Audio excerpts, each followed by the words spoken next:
What's your topic here, Dom? You mentioned Pokemon earlier. What do you want to talk about? Yeah, staying on the line of kids games, I picked up Pokemon Y, like I mentioned, on 3DS. Why did you pick up Y and not X? I just like the look of the guy on the cover better, the Okay, the legendary bird, guy. yeah. Yeah, I thought he looked a little cooler than like the weird Deer. deer thing on the Yeah. other one. Yeah. So that's why I grabbed that one. Yeah, completely superficial decision, but um, Well, what else do you have to go by when it comes to Pokemon? yeah, exactly, and especially considering that the last Pokemon I played was Crystal version. 15 years. 15 years removed from Pokemon. Welcome back, welcome back, welcome back. So, Well, might get a copyright strike there. we did the math earlier, and so that means I was in first or second grade or so. Was the last time I played Pokemon. That's like playing the original Super Mario Brothers and then not playing a Mario game until like Galaxy. Can you imagine like the phenomenon you would feel? That would be like, holy Obviously, crap. it's not the jump in game. Obviously, it's not that wide of a gap, but it still is crazy that far between. So, what do you? I'm interested. What do you like most about the new Pokemon? Like, are there any differences that are glaring that you noticed? The one thing actually I will point out that I don't like is I think it's the third city that I've been to. I can't remember the name of it. It really zooms in on on that third person perspective. Yeah. It feels more like an action game in that sense when you're Like rollerblading you're around. talking about the big city, right? Like the really Yeah. big. Yeah. And it's fine, but it just feels weird. I want more in general, like to be zoomed out a little bit. I feel Yeah. that maybe, and I'm just not used to it. It's different. It's not necessarily worse. But that was one thing I remembered that I wanted to point out. But in general, the whole thing it's like I told you guys earlier. It's like seeing a movie about a book you've read. Yeah. Whereas the old Pokemon games, there is very little color, and the graphics were extremely limited. 2D So Pokemon battles. Exactly. You had to fill in a lot with your imagination, like you would reading a book. And Yeah. then this is like seeing the movie, where all of a sudden, colors and everything and graphics are given to you. So it's cool. All the animations during the battles are actually really cool. I naturally picked up Charmander, and I named him Kevin. He's becoming my favorite so far. Hi, Kevin. Yeah, there's something to be said about it. They're childish games completely, but there's something to be said about like collecting monsters and training them. Brilliant weird- concept. It's fun, yeah. man. Yeah. It's It's weird. It definitely is. I don't think it's people get offended when people say this, but it is baby's first RPG. It's comforting. Like, it's just a comfortable game to go back to. You know what you have to do. It might be different sometimes, but it is a familiar path. It's like a nostalgia with a new sticker on it, Like, it's very nostalgic, but there is some new stuff to it. So it's like familiar but not familiar. I love the Pokemon games. It's cool to see you playing one after that long. Yeah, it's Yeah. fun. There's some interesting new mechanics too. I mean, I've not been used to battling like with two Pokemon at a time and things like that, and getting attacked by hordes of Pokemon, which was really interesting.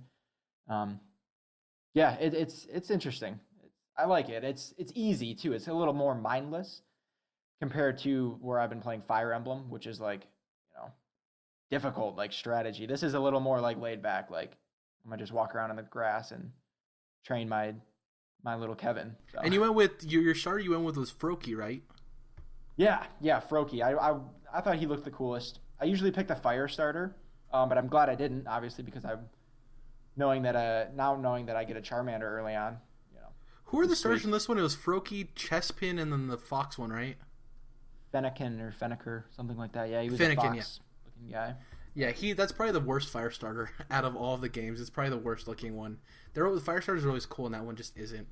I remember in Crystal version, because I did play that game a lot, even though it was 15 years ago. Yeah. The fire starter was that like porcupine-looking guy. Cyndaquil? I loved that guy. Yeah, Cyndaquil. he was my guy. Quilava. The first and second generations definitely had some of the coolest stars. Like Typhlosion was really cool looking. Obviously Yeah. Charizard. Venusaur gets less cool. Like Bulbasaur is really cool, and then Ivysaur is less cool, and then Venusaur is really not cool. I do not like them at all. I like Bulbasaur. I Bulbasaurs. think Bulbasaur is really cool. Venusaur is probably the worst looking one. He looks like something's wrong. Like, he was dropped as a child or something. Jesus. Is there anything else you want to mention about playing Pokemon? Like, is there anything going on that you didn't expect? Like, is there anything surprising at all. You said the double battles, right? Surprise you? That just came out of nowhere too. I mean, I hit one of those trainers in a path, and all of a sudden, like, they threw out 2 Pokemon, and I didn't even know that was a possibility. And so I was kind of like, oh shoot, well, I'm glad I got 2 guys now. Have you done a chain battle yet? I think that's what it's called. So you know when you're in the wild and you run into the grass and you run into one Pokemon? Right. There's a new mechanic in Pokemon where you go into, I think it's tall grass, and you run into like 5 Pokemon at once. They're really weak. Yeah. That was the horde I was talking about. Horde. That's how, yeah, that's how they termed it. Also, apparently there's mega evolutions. Yep. I've not seen it happen yet, but it was explained to me. So yeah, you get a stone. So there's like a Charizardite, and it's basically in your inventory. And when you're fighting with it, it's very simple. Everything is real cheesy. Yeah. And so when you're in battle, you activate it, and they mega evolve, but it's only for that battle. And the cool thing with like Charizard is there's actually 2 versions. There's Charizard X and Charizard Y. And one of them he turns into a black and blue version of Charizard, which is really sick. And the other one is just like, oh, whatever. So it's only for one battle though? Yeah, well you can it's not that you only have the Charizard for one battle. It activates and it only lasts for that battle. So you can activate it every battle, but he's not going to be mega form out of battle, if that makes sense. That sucks. So it changes the mechanics though. I mean, it also changes their types. Right, it changes the type, so their stats are going to change a little bit if, what's more effective against them. And you can only mega evolve 1 Pokemon per fight too. You can't be spamming. You can't have like Charizard comes in, mega evolves, and if he dies, you bring in Alakazam and he mega evolves. You can only have 1 per fight. I'm interested. Have you ever heard of shiny Pokemon? No. You have no idea what that is? Jordan, do you have any idea what that is? Is that like you can get different colored versions of your Pokemon in the game, right? Yeah, shiny Pokemon or shiny versions of Pokemon are a statistical anomaly that happens where I don't know the numbers, but it's like every 1 in 300,000, I think, you have a chance of getting and I could be off with these numbers, obviously. I'm doing this off the top of my head. But you have a chance to get a shiny Pokemon. For instance, I think the shiny Charmander is black, and the shiny Charizard is black. So it's basically you have this Pokemon and it's a different color. It's just really cool. It's like a collector's item. It's like, oh, you have Charizard level 100? I have a shiny Charizard level 100, It's a mechanic that wasn't in the first games because it was black and white. There's no point to have different colored Pokemon if they have no colors to begin with. There's whole things about this, Dom, that you don't even know about. There's shiny hatching, where if you get a Ditto from a foreign country and you get an American Pokemon, if you breed them, you have a higher chance of breeding a shiny Pokemon.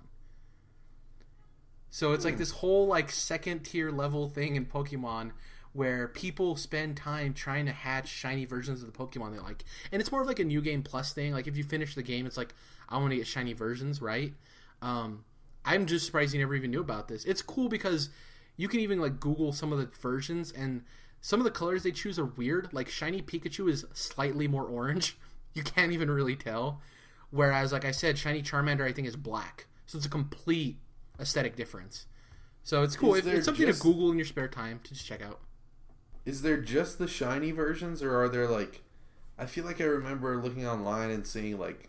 Dull. Well, just like random Pokemon, like Gyarados, you could get like a purple Gyarados. No, there's only 2 versions of Gyarados. There's regular Gyarados and red Gyarados. I could be butchering this. I think in Silver, at that lake, you can get a red Gyarados. I think you have a chance to. But yeah, there's not multiple colors. There's 3 versions of a Pokemon. There's its regular color, its shiny color, and its mega color. But mega is only obviously in battle if you mega evolve, and they don't always change color. So, but it is an interesting thing. Like, I know a lot of the Pokemon you're not familiar with, Dom, right? In the new X and Y. Oh yeah. But I'd be interested to see if you ran into a Pokemon you're already familiar with, and you're like, oh, that's not the color I remember for it, and you actually run into a shiny. I didn't know about shinies for the longest time, so I never knew you could run into them, so I might have not even paid attention. I probably wouldn't notice if I did. But yeah, since you bring that up, I do like that. I have recognized a lot of the Pokemon I've run into. I mean, there's plenty that are brand new. But they do a good job at, putting some of those original guys here and there. Like I ran into a Pidgey early on. Yeah. And a few others. I was like, oh yeah, I remember those guys. they're very good at that, like making it new but also making it familiar. Like, Right. because for you haven't played in 15 years, and I think there would be a huge sense of detachment if you didn't have some familiar faces. You Exactly. know? That's why I If was so pumped about the Charmander. Yeah, if like you're a bunch of new Pokemon, you're like, I don't care about Doofus, Snoz, and Rainbow Head. You know. Speaking of that, correct me, Jared? Was it just Black and White where? See, it kind of turned me off on Black and White, or at least I don't know about 2, but on the first one, you had to beat the game to even be able to see like the first original 150. Isn't that right? Yeah, some games do that where they unlock certain types of Pokemon. In Black, there was original Pokemon in it. Like, you can get a Growlithe, you can get other types. But I think in Black and White, it opened up an area where there was you were more prone to running into a certain generation of Pokemon.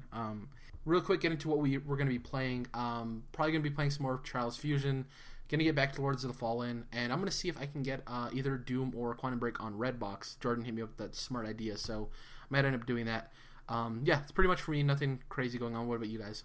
So yeah, I'm going to be playing Far Harbor hopefully this weekend. So I'm going to be hopefully by next week I'll be nearing or have finished nearing the end or having finished Witcher Hearts of Stone so that I can be all prepared for Blood and Wine when it comes out at the end of the month. And then pretty sure that I'll be done with Quantum Break by next week. But then something I wanted to shout out, I totally forgot when I was talking about what I had been playing last week at the beginning of the show. I got Valkyria Chronicles Remastered for PS4 when it came out earlier this week.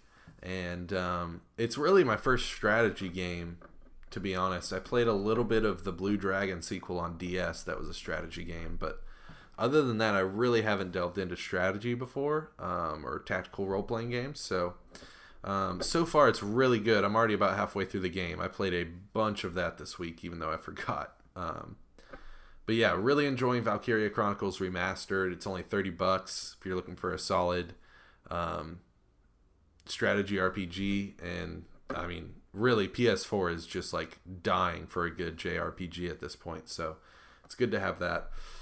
And definitely be playing that this upcoming week and maybe even finish it. So Valkyria Chronicles Remastered. Sweet. So yeah, thank you guys for watching. If you're listening, please give us a like on iTunes if you're listening through there. Rate us if you can; it really helps. Like this on SoundCloud if you can. Subscribe to us on YouTube. Follow us on Twitter. We're still trying to hit 50 followers, so like we said, we still have that giveaway happening once we hit that. So definitely, if you haven't yet, follow us on Twitter. Even if you don't use Twitter, just go and hit the follow button. We'll mention the giveaway once we hit 50 on our next podcast, following when we do that. Yeah. Thank you guys for watching, and we'll see you guys in episode 13. Any closing thoughts, guys? Praise the sun. May the Force be with you. Goodbye, guys. Thanks again, everyone, for watching and or listening. If you like what you heard, be sure to give those like and subscribe buttons a quick click. Every little contribution can help to make our channel grow. Also, be sure to follow us on Twitter at CTRLINT. That's Controlled Interest. See you later.